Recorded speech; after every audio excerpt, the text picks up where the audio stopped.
Good morning friends. पिछली video में हमने सर्कल के ऊपर position of point with respect to a circle के बारे में जाना था।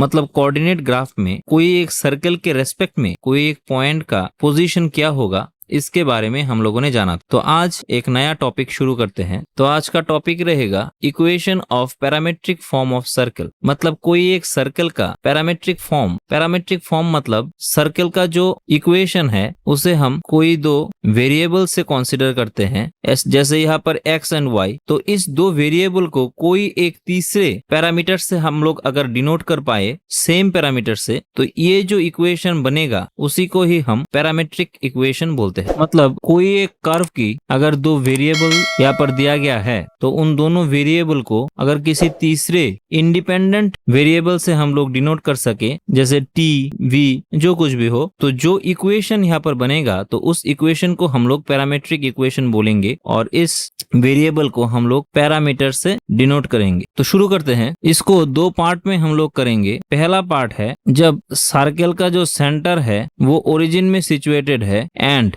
रेडियस जो है सर्कल का वो r यूनिट। तो कंसीडर कर लेते हैं यहाँ पर कोऑर्डिनेट एक्सिस पर एक सर्कल है जिसका सेंटर जो है वो ओरिजिन में सिचुएटेड है और उसका रेडियस जो है वो r है, जो अपने x एक्सिस के पॉजिटिव डायरेक्शन के साथ थीटा एंगल क्रिएट करता है। सपोज बाउंड्री रीजन पर एक पॉइंट है यहाँ पर x, y। तो इन दिस केस इस सर्कल का पैरामेट्रिक इक्वेशन क्या होगा? तो हम लोग यहाँ पर एक परपेंडिकुलर ड्रॉ कर लेते हैं जिसे हम Q से डिनोट कर देते हैं। तो यहाँ पर PQ जो है वो परपेंडिकुलर है OL के ऊपर। तो जो ट्राइंगल बना OQP ये एक राइट एंगल ट्राइंगल है जहाँ पर Q जो है वो राइट एंगल है। तो यहाँ से हम लोग लिख सकते हैं OQ बाय OP जो है वो cos थीटा हो जाएगा, क्योंकि बेस बाय ये जो हाइपोटेनस हो गया। तो OQ इक्वल्स टू हो जाएगा OP cos थीटा। OP का जो वैल्यू है वो है R cos थीटा। सिमिलरली यहाँ पर PQ बाय OP हो जाएगा sin थीटा, क्योंकि altitude by hypotenuse.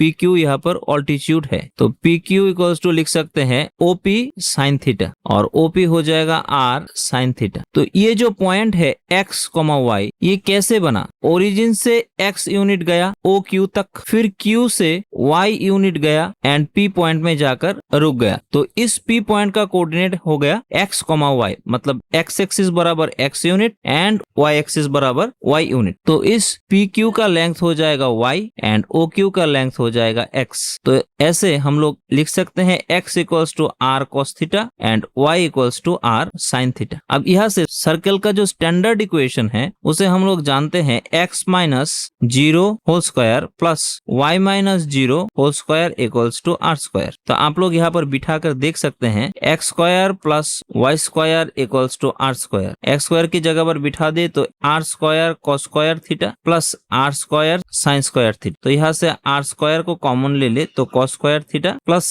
sin square theta. तो ये तो 1 के बराबर हो जाता है, तो अल्टीमेटली आ जाएगा r स्क्वायर। तो आप लोग देख रहे हैं कि ये पैरामेट्रिक फॉर्म को अगर इस स्टैंडर्ड फॉर्म में बिठा दे तो left hand side equals to right hand side हो जाता है। मतलब यही हो जाएगा इस सर्कल का पैरामेट्रिक फॉर्म। तो यहाँ पर आप देख सकते हैं हमने जो बोला था x यहाँ पर एक वेरिएबल है स्टैंडर्ड इक्वेशन में एंड y भी वेरिएबल है। तो इन दोनों वेरिएबल को यहाँ पर एक स्टैंडर्ड r से हम लोगों ने डिनोट कर दिया जो सर्कल का रेडियस है एंड थीटा से डिनोट कर दिया जो रेडियस x एक्सिस के पॉजिटिव डायरेक्शन के साथ एंगल क्रिएट करता है। तो यहाँ पर थीटा जो होगा वो हो जाएगा पैरामीटर, क्योंकि r का वैल्यू तो फिक्स्ड है सर्कल का रेडियस एंड थीटा जो होगा वो चेंज हो जाएगा। तो this is the required parametric form of circle. अब सेकंड केस में चूज कर लेते हैं सेंटर है a, b instead of 0, 0 and radius है r। मतलब सेंटर ओरिजिन से शिफ्ट होकर यहाँ चला गया a, b एंड p जो यहाँ पर बाउंड्री पॉइंट है उसका कोऑर्डिनेट है x, y। तो यहाँ तक की जो x एक्सिस बराबर दूरी है वो है a एंड यहाँ तक की y एक्सिस बराबर जो दूरी है वो है b। तो a,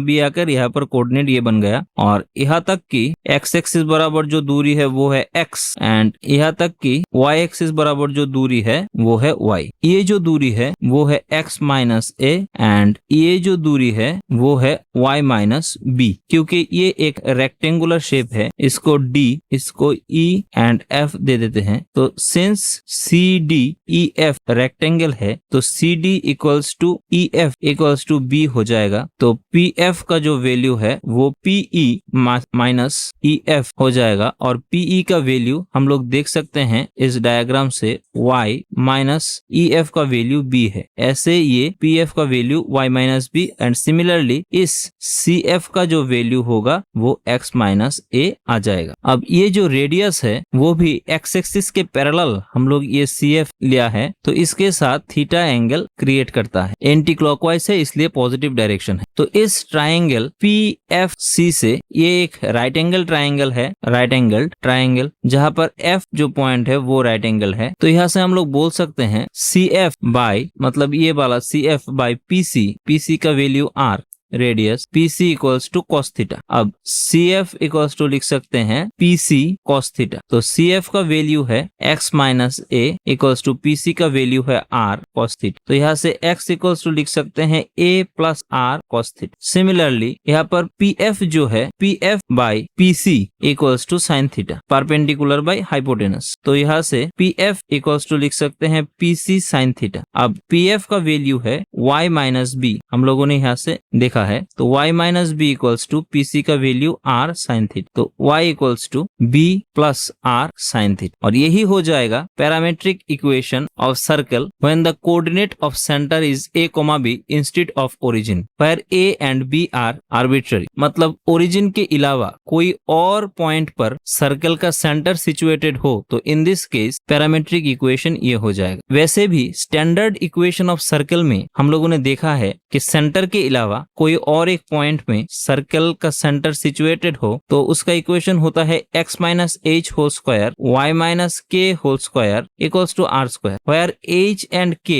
are centre of the circle. तो यहाँ पर h और k की जगह a और b को बिठा दे तो हम लोग यहाँ से देख सकते हैं x minus a whole square y minus b whole square equals to r square. तो अब x का वैल्यू एंड y का वैल्यू यहाँ से पुट कर दे a plus r cos theta minus a इसका होल स्क्वायर प्लस y की जगह b plus r sine theta minus b इसका whole square. Left hand side पहले देख लेते हैं तो a कैंसिल हो जाएगा, b कैंसिल हो जाएगा और फिर से r स्क्वायर को कॉमन ले ले तो cos square theta plus sine square theta. तो अल्टीमेटली ये r स्क्वायर के बराबर आ जाएगा। तो यहाँ से हम लोग देख सकते हैं कि इस इक्वेशन को अगर हम लोग चूज करें x equals to a plus r cos theta and y equals to b plus r sine theta तो ये इक्वेशन इस स्टैंडर्ड इक्वेशन ऑफ सर्कल को सेटिस्फाई करता है। तो ऐसे ये प्रूफ हो गया। तो यही हो जाएगा parametric equation of circle when centre is any point in general. तो आज हम लोग यही पर कंक्लूड कर देते हैं। नेक्स्ट डे इसके ऊपर कुछ प्रॉब्लम देखेंगे। तब तक के लिए thank you and good bye.